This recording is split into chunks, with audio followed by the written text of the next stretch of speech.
తాడికొండ ఉమాశంకర్ గారు పంపించిన తమలపాకు ప్రాముఖ్యత మెసేజ్ను వివరిస్తున్నాను. బంధుమిత్రులందరికీ నమస్కరిస్తూ, హిందూ ధర్మంలో తమలపాకును అష్టమంగళాలలో పూలు, అక్షతలు, ఫలాలు, అద్దం, వస్త్రం, తమలపాకు మరి వక్క, దీపం, కుంకుమ ఒకటిగా భావిస్తారు. కలిశ పూజలో మరియు సంప్రోక్షణలు చేసేటప్పుడు తమలపాకును వాడతారు. పూజలలో, నోములలో, వ్రతాలలో తమలపాకు మొట్టమొదట ఉండవలసిన వస్తువు.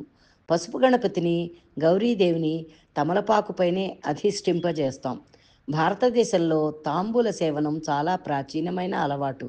భగవంతుని పూజలోనూ, అతిథి మర్యాదలలోనూ దక్షిణ ఇచ్చేటప్పుడు, భోజనానంతరం తమలపాకుని తప్పనిసరిగా ఉపయోగిస్తారు.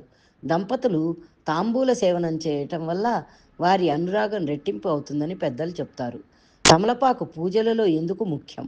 క్షీరసాగర మథనంలో వెలువడిన అనేక అపురూపమైన వస్తువులలో తమలపాకు ఒకటని స్కాంద పురాణంలో చెప్పబడింది.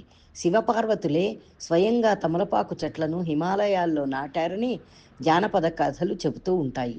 తమలపాకు యొక్క మొదటి భాగంలో కీర్తి, చివరి భాగంలో ఆయువు, మధ్య భాగంలో లక్ష్మీదేవి నిలిచి ఉంటారని మన పెద్దలు చెబుతూ ఉంటారు. తమలపాకులోని ఏ భాగాలలో ఏ దేవతలు ఉంటారో తెలుసుకుందాం. తమలపాకు పై భాగంలో ఇంద్రుడు, శుక్రుడు ఉంటారు. సరస్వతీదేవి మధ్య భాగంలో ఉంటుంది. తమలపాకు చివరలలో మహాలక్ష్మి దేవి ఉంటుంది. జ్యేష్ఠాదేవి తమలపాకు కాడకి కొమ్మకి మధ్యన ఉంటుంది.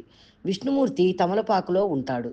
శివుడు, కామదేవుడు తమలపాకు పై భాగంలో ఉంటారు. తమలపాకులోని ఎడమ వైపున పార్వతీదేవి, మాంగళ్యదేవి ఉంటారు. భూమాత తమలపాకుకి కింద భాగంలో ఉంటుంది. సుబ్రహ్మణ్య స్వామి తమలపాకు అంతటా వ్యాపించి ఉంటాడని శాస్త్రంలో ఉంది.